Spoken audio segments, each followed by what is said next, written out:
Get ready to watch me rip apart a fairly innocuous Hallmark movie with the same vigor that a child uses to tear apart wrapping paper on Christmas morning. As you know, I am a connoisseur of Hallmark movies, and Christmas is basically the Hallmark Olympics. They have new movies practically every other day, and I watch almost all of them. I put a special bookmark on the new movie Nantucket Noel because that one is based on a book. And I think that sometimes either the book-based movies turn out kind of weird or they turn out really good because Hallmark put just a little bit of extra effort into them since they had to pay a publisher for the story. So while I haven't read the Nantucket Noel book, I did look it up for this video, and it turns out that Hallmark changed the title. The movie is called Nantucket Noel, and the book was called Let It Snow. I'm assuming that Hallmark changed it because they already used Let It Snow for a 2013 movie starring Candace Cameron Bure. And it seems like the movie really did a disservice to the book. Because, unfortunately, this is the blandest, most cliche Hallmark movie that I have seen in years. Normally, these movies are pretty sappy and full of romantic contrivances and cheesy jokes, but they still manage to bring me a sense of delight. Like, I legitimately want these two generically attractive people to, mash their faces together in the end. But this movie had nothing going for it. The performances are stiff. The script feels like a Mad Lib. The plot is all over the place. The costuming is boring. And I think this movie tries to make jokes sometimes, but they're just confusing. The only thing that made this movie unique to me specifically is that the main character's name is Christina. And my name is Christina. And I hate it when characters in movies have my name. So of course, I had to play the Christina drinking game. More on that in a bit. But first, I want to walk you through the plot of this movie so I can show you just how cliche and almost nonsensical it was. First, this movie takes place in Nantucket but was filmed in Canada. Of course. The main character, Christina, owns a toy shop that is on the wharf. The building is very old and is currently falling apart. They tell us that all the wharf shops are old sheds. They don't look like sheds, so I don't really know what that's supposed to mean, but I guess we just have to believe them so the story can move forward. Oh look, she trips on a broken board hidden in the one patch of snow on this entire wharf. Seriously, look at some of these other shots. There is no snow. In what is the oldest meet-cute in the book, when she trips, she falls directly into her soon-to-be love interest. I'm Andy. Hi.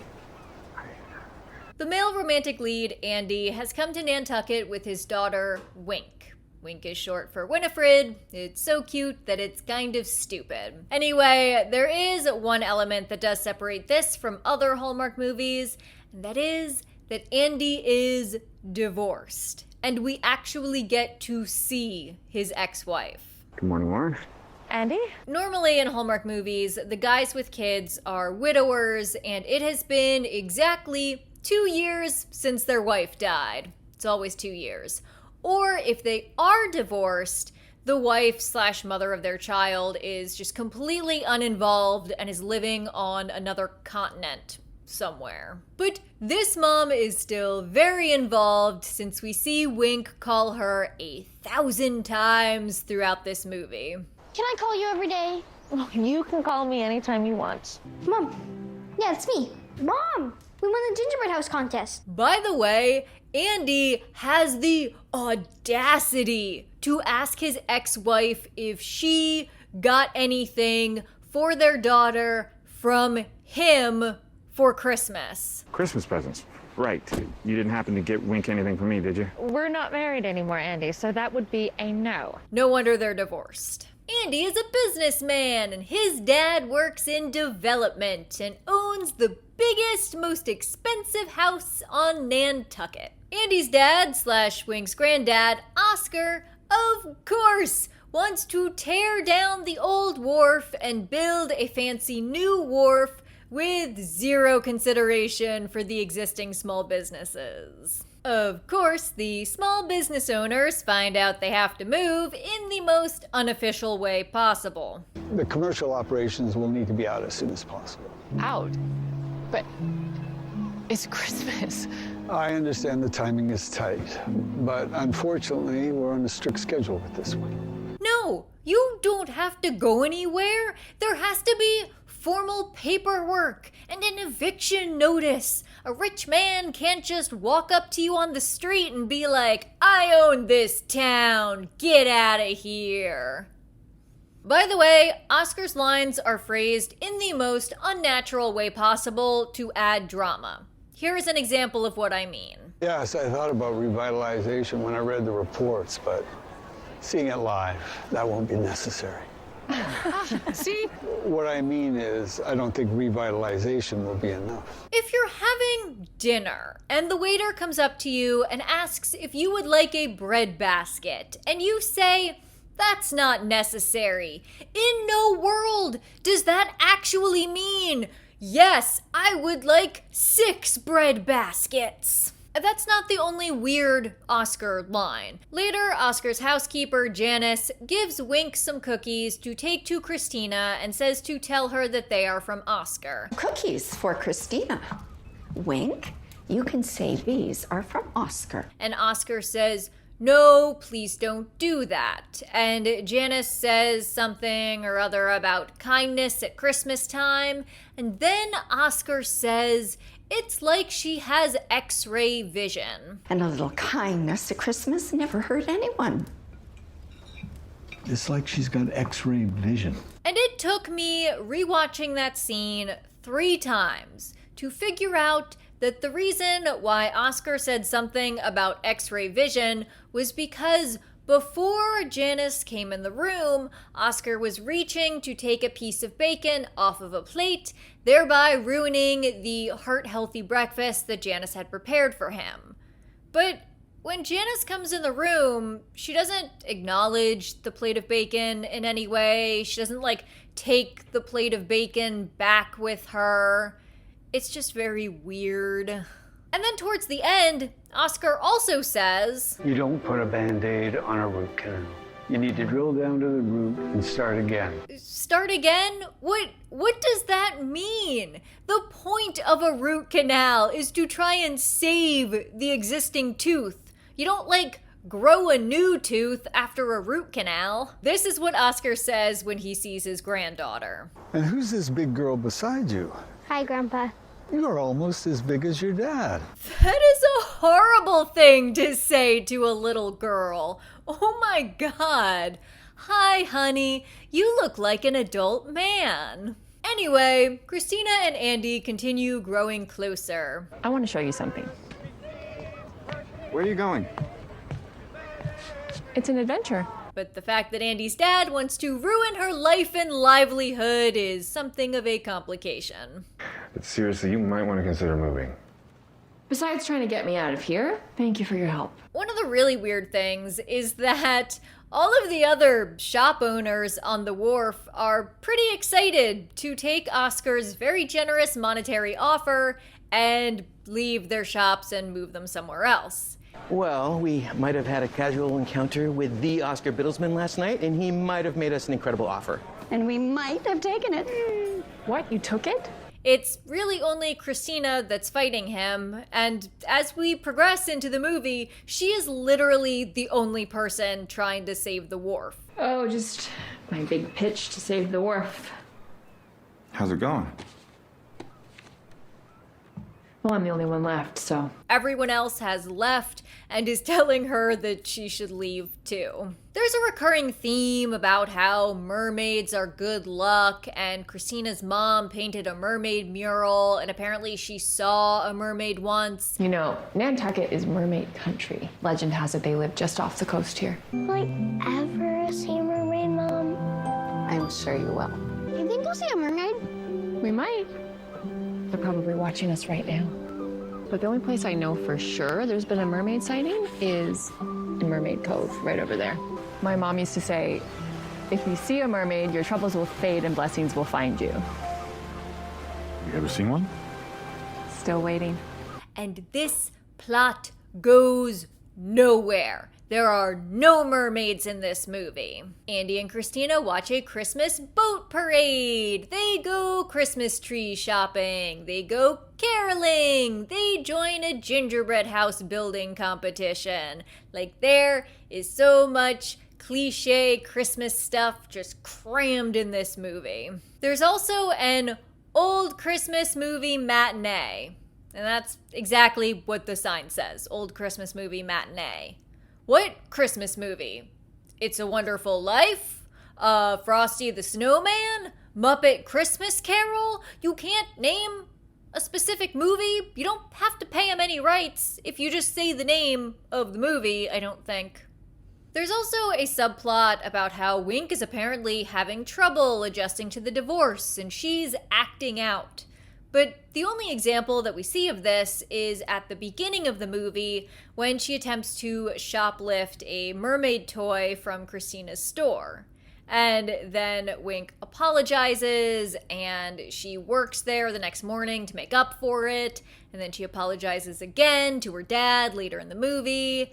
And that's really the only example we see of Wink, having trouble. But it's brought up several times that she's struggling. So we've only seen it once, but they just keep telling us over and over that this is an issue, but they only gave us the one thing to back it up. And that's kind of a trend with this movie. There are these things that I wonder if they were more relevant themes, if they were more present in the book, and the scriptwriter for the movie kind of just tossed in one example and hoped that that would be enough to carry the entire subplot. Oscar has a housekeeper named Janice who seems to be interested in him, and Janice is also my mom's name. Are these people watching me? And Janice seems like a good person. Like, she's one of those cheery Hallmark older ladies who's always talking about the spirit of Christmas and baking cookies. What are you up to now? Christmas lights. I found these in the unpacked boxes in the garage. And Oscar also seems to be interested in her, but he's still grieving his late wife who passed away a couple years ago. I think they actually say it was 3 years ago, as opposed to the 2 years ago that I stated earlier in this video was the usual standard, but I'm gonna say that they made it 3 years because Oscar is old. Janice gives off some really Mary Steenburgen vibes. Smiling suits you. Which is a compliment. Christina's store loses power at one point, and Andy says this. They don't call me a Handy Andy for nothing. No one calls you that, Dad. Someone called me that. I feel like Handy Andy is the type of nickname that just gets written on a bathroom stall and has nothing to do with electrical repairs. Christina helps Andy and Wink pick out a Christmas tree, and they set it up and they decorate it in Oscar's house. And Oscar is livid because they use a lighthouse tree topper that was significant to his late wife. Where'd the tree come from? It was my idea. Why am I not surprised? How dare his son and granddaughter decorate that Christmas tree at Christmas time with ornaments that have a meaningful family significance? The audacity. Christina and Andy fight, and then they make up, and then they say they're just friends, and then she leads him blindfolded down the beach where they build a fire and make Christmas s'mores. How long was Andy blindfolded? The whole walk down the beach? The whole drive there? I don't know, but anyway, then they kiss. Andy tries to convince Christina to move her store, but the store is all that Christina has left of her dead mermaid-obsessed mother. It's very You've Got Mail vibes. The shop is all I have of her. You think if you lose the shop, you're gonna lose your mom? There are a lot of scenes where Christina is outside and she's wearing a dress, but she doesn't have, like, leggings or tights or any sort of thick hosiery. She either has, like, a very thin stocking or bare legs. And within the realm of this story, it is supposed to be winter. We have seen snow on the ground in other scenes. I mean, I know they filmed this in the summer, but come on. There is a snowball, and we see Christina and Andy dance. But then Christina and Oscar fight, and that's when Oscar says his weird root canal line. So Christina leaves Andy and kind of storms out. But when the camera pans back and we see the wider shots of the room, no one else is dancing anymore. It's painfully obvious that they just had a couple of other people dancing in the background when Christina and Andy were dancing, so that way it wouldn't look too stupid. Somehow, Oscar realizes that he's being kind of a jerk, and he wants to tear down and rebuild the wharf in honor of the memory of his late wife, and Christina wants to save her store because of the memory of her dead mother. So they're kind of doing things with the same motivation, they have more in common than they thought, they apologize to her, and they get along now. Sometimes life forces change upon us, not because we're being punished, but because we're ready for something even better. Two thoughts about that whole thing, though. First of all, if Oscar's late wife loved the wharf, then how does tearing it down honor her memory? And two, there is something kind of condescending about the man who's tearing down Christina's store being the one to give her an impassioned speech about how change is good, actually. However, this new understanding paves the way for Andy and Christina to finally get together. You and Wink came in like a gust of wind and changed my entire life. Ditto. And Oscar and Janice also get together. You make me happy. Do I? Do I have to say it? Well, a woman likes to hear it. And Andy finally bonds with his daughter. I love you so much. I love you too, Dad. But guess what? Christina loses her store and still has to move. But she moves into a new location that she's sharing with her friend who owns a cafe. So I guess we're supposed to feel like it's a good thing and like it all worked out. Her friends also saved the mermaid mural that her mom painted in the old store, and they are bending the crap out of it. You'd think they'd be a little bit more careful, or maybe not bring it to the beach near the windy, salty ocean. Merry Christmas, Christina. Ta-da! It's your mermaid! She's seen better days. But she's ready for a new home. It's perfect. Happy ending! Everyone has s'mores on the beach and then Christmas dinner. There are references to what I'm assuming was a plot line from the book. I guess I'm not an island after all. Nope, you just live on one. Because the implication from that line is that Christina is a loner. But throughout the entire movie, we are constantly seeing her with her friends. It would make sense if there was an emotional arc for Christina where she learned to open up to other people and there's something with found family and how letting go of the store means finding room in her life for new things and new people. But that's definitely not something that we see in the movie. Okay, so let's talk about the drinking game. The rule of the game is that I have to drink every time they say Christina, because that is my name. And they say Christina a lot. Christina? I'm Christina. Thank you, Christina. I'm Christina and Tony. Christina. Christina. Christina. Christina at the toy store. Or Christina. Christina, give Christina a tour. And Christina's a good person. Wink, Andy, and Christina. Even Christina was impressed. Christine helped us find one. Christina? Did you talk to Christina? Christina? Christina. Christina. It's Christina. Christina. Christina. Christina. Christina's gonna. Merry Christmas, Christina. It doesn't even sound like a name anymore, but it's my name. I didn't even make it to the end of the movie. I had to go back and finish watching it the next day. They actually say every character's name a lot throughout this movie. Like when I was about a third of the way through, I thought you could make a general drinking game out of taking a drink every time they say any character name, but I quickly realized that you would die. Also, can we just talk about the performances?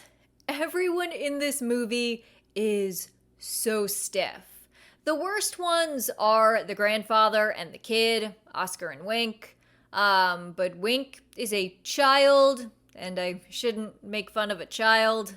Janice, I mean Grandpa said that a little kindness at Christmas can never hurt anyone. I want to, but I won't. Oscar, on the other hand, has no excuses. He's had a long career, and this isn't even his first Hallmark movie. If you look at his IMDb page, Bruce Dawson has been in everything. He has had like small one-episode roles on pretty much every single show that has ever been filmed in Vancouver.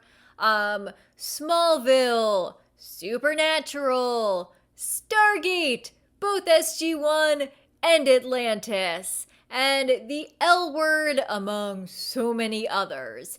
He also had a named character in the movie 50 Shades of Grey. And yet, despite all of that, this man is giving us this performance. Good luck. That one's a handful. Why am I not surprised? I've had just about enough of her trouble.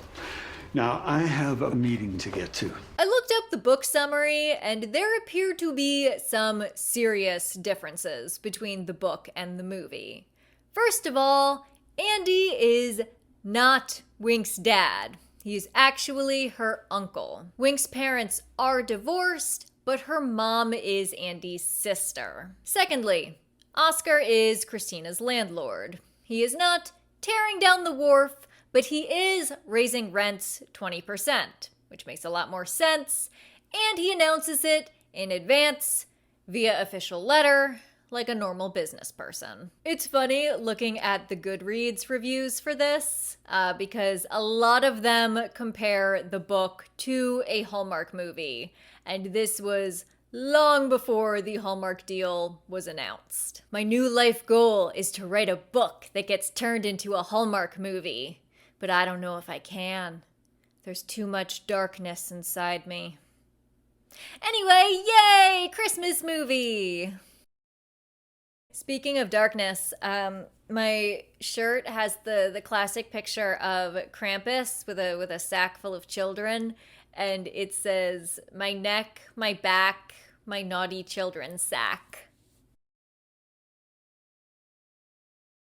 An example of Hallmark buying a book and making it weird. So Hallmark purchased a middle grade book that is a book for 8 to 12-year-olds from Scholastic, and they turned it into the Hallmark movie You're Bakin' Me Crazy. Except for the movie, they created entirely new characters, a new storyline, a new premise. The only thing that the book had in common with the movie was a food truck. Like, that's it. The book, which is for children, is about this preteen girl who works in her aunt's food truck to help her out, and this boy that she likes also works at the food truck, and they have to, like, team up to help save the food truck or whatever. And the movie is about a grown-ass woman who owns a food truck, and she enters some sort of food truck competition, but like her main competitor is this guy that runs a bacon food truck, but then they also fall in love and she opens a restaurant. Like, she's basically the aunt character from the book that was for children. Why? Hallmark, why? Why did you even buy that book in the first place? Okay, mini rant about an entirely different movie, over.